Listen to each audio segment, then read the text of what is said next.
সকালবেলায় পুজো অর্চনা হলো, সামান্য টিফিন, তারপর উনি বেরোচ্ছেন প্রচারে, আমরাও সঙ্গে আছি। সাদা জুতো, সাদা জামা এবং সাদা প্যান্ট, টোটাল সাদা। সব খাদি খাদি কি মানে এই আপনার কি বলে খাদি ম্যাক্সিমাম। আমরা এখন বাঁকুড়া বিশ্ববিদ্যালয়ের সামনে দাঁড়িয়ে আছি। এই বাঁকুড়া বিশ্ববিদ্যালয় অরূপ চক্রবর্তীর একটা স্বপ্ন ছিল।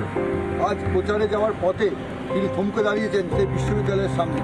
এইটার জায়গা ছিল না, এই জায়গাটা আমি গভর্নমেন্টকে দিয়েছি বিশ্ববিদ্যালয় করার জন্য। এটা আমার নিজের জায়গা, সরকারের জায়গা ছিল না বলে বিশ্ববিদ্যালয়টা হচ্ছিল না। তখন জেলা শাসক বিজয় ভারতী আমাকে রিকোয়েস্ট করেছিল যে জায়গা পেলে বিশ্ববিদ্যালয়টা বাঁকুড়ায় হবে।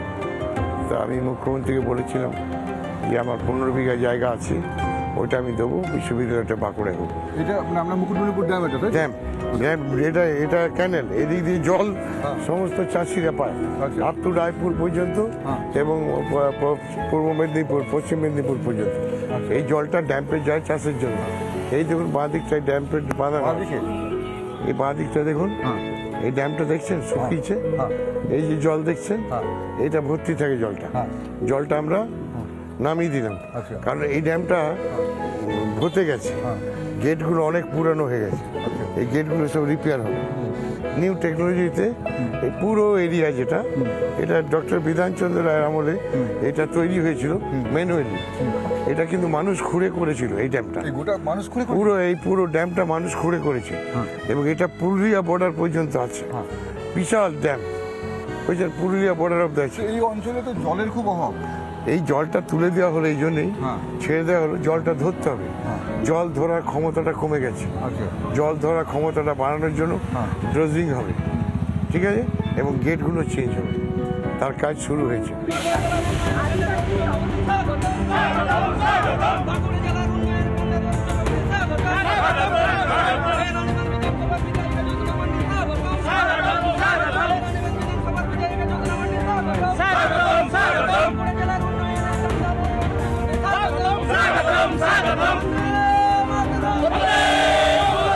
এখন আমরা যে জায়গাটা দাঁড়িয়ে আছি সেটা রানীবাঁধের মুকুটমণিপুর। তো এখানে অরূপবাবু প্রচারে এসেছিলেন, প্রচার করলেন, তার ফাঁকে একটু চা খাচ্ছেন, আর আমি বললাম একটু কথা বলে নিই। আমার এক পাশে আছেন উনি, আর আরেক পাশে আছেন মাননীয় মন্ত্রী। এই এলাকার সবাই বলছেন মাননীয় মন্ত্রী জ্যোৎস্না মান্ডি, তো আমিও তাকে ধরে নিয়েছি আমাদের সঙ্গে। তো যেটা বলার, আপনার এলাকায়, এটা তো আপনার এলাকা, তো আপনার এলাকায় উনি প্রচারে এসেছেন, কি মনে হচ্ছে? মানুষ স্বতঃস্ফূর্তভাবে এসেছেন, আর সব থেকে বড় কথা হলো আমাদের ক্যান্ডিডেট অরূপ চক্রবর্তী হয়েছেন। উনি কোনো নতুন না, উনি এখানে আমাদের বাঁকুড়া জেলার সভাধিপতি ছিলেন 13 সালে, অনেক কাজ করেছেন গোটা জেলা জুড়ে। তো সাধারণভাবে মানুষ নিজের ক্যান্ডিডেট, মানে নিজের মানুষ, কাছের মানুষ পেয়ে সবাই সকলেই খুব আপ্লুত। নিজের মানুষ, কাছের মানুষ এবং একই সঙ্গে বললো কাজের মানুষ। আপনি কি মনে করেন, নিজে কি মনে করেন? না, আমি জেলা পরিষদের সভাধিপতি ছিলাম, তো তখনও জ্যোৎস্না এমএলএ ছিল, মন্ত্রীও ছিল, সেই সময় অনেক কাজ ও আমাকে দিয়েও করিয়েছে, অনেক গ্রামের রাস্তা টাস্তা। তারপরে এই মুকুটমণিপুর টুকুরগুলো অ্যাডমিনিস্ট্রেশনকে নিয়ে আমি এগুলো নতুনভাবে সাজিয়েছি। এলাকার মানুষ আমাকে চেনে, আমাকে যেহেতু 5 বছর সভাধিপতি ছিলাম, মেন্টর ছিলাম, দলের নেতা ছিলাম, তারপরে এমএলএ হয়েছি, চেনে, আর মানুষের ভরসা আছে যে গেলে কাজ করি। অনেকে বাঁকুড়ায় অনেক কাজে যায়, সে কাজগুলো করে দিই। তারা কি কাজ করে? কাজ করে, সত্যি কাজ করে, সত্যি কাজ সঙ্গে আছেন? না না, সত্যি কাজ আমরা একদম কাজ করব, একদম দেখতে পাই না, কিন্তু দেখতে পাই। আপনি বলে বলছেন না না না না, আমরা করব। উনি কাজের লোক, 12টায় ফোন করলে 12টায় পাই, হসপিটালে গেলে হসপিটালে, যেখানে চাই সেখানেই পাই।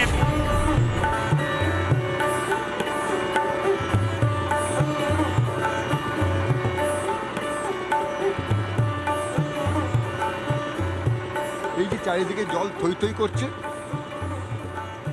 এটা হচ্ছে মুকুটমণিপুর, কংসাবতী নদীকে বেঁধে রাখা হয়েছে এখানে। সেই কংসাবতী নদীর বাঁধা জলে আমি আর অরূপ চক্রবর্তী, বাঁকুড়ার প্রার্থী। তার দাবি এই অঞ্চলের যে উন্নয়ন, সে উন্নয়নের তিনি অনেকটাই অংশীদার, ভাগিদার, এবং যদি সাংসদ হয়ে যেতেন তবে এই অঞ্চলে উন্নয়ন আরও বাড়বে এবং উন্নয়ন তিনি করবেনই। তিনি সব বলেন আমি স্বপ্ন দেখি, তিনি বলছেন আমি স্বপ্ন দেখি, আমি উন্নয়ন করব। কি বলছেন অরূপবাবু? দেখুন, আমার একটা স্বপ্ন আছে, আপনি বাস্তব কথাটাই বললেন, আমার মনের কথা। বাঁকুড়ার উন্নয়ন হোক, অনুন্নত বাঁকুড়া জেলার নামটা অন্তত মুছতে চাই আমি।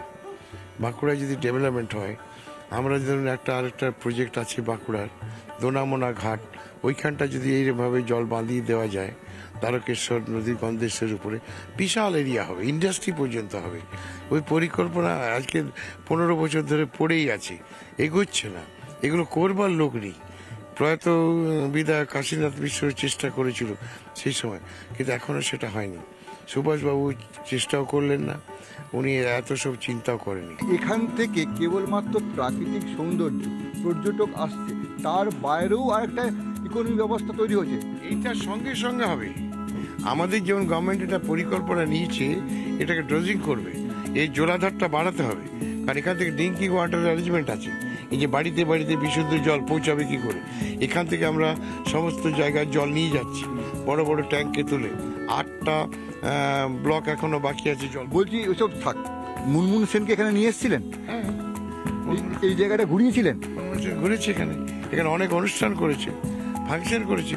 মুনমুন সেনের প্রোগ্রামে বহু আদিবাসীরা আসে। না, আমি বলছি এখন যেমন আপনার সঙ্গে আমি এই জলে ঘুরছি, এমনি মুনমুন সেন তো কলকাতা, এই অঞ্চলে তেমনভাবে আসেনি।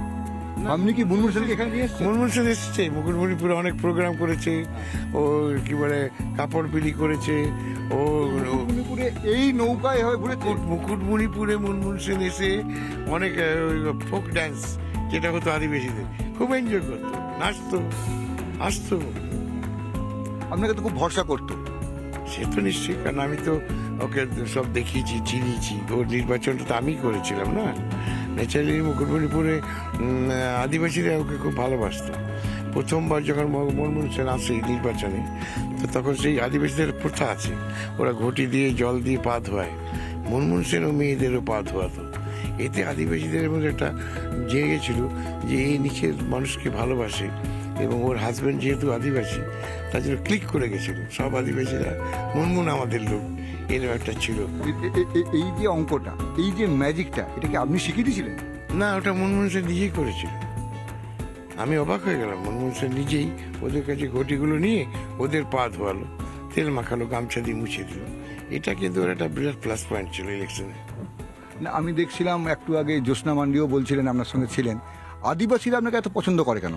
আদিবাসীদের সঙ্গে আমার একটা আন্তরিকতা আছে, এই কারণে আমি ওদের ভালোবাসি।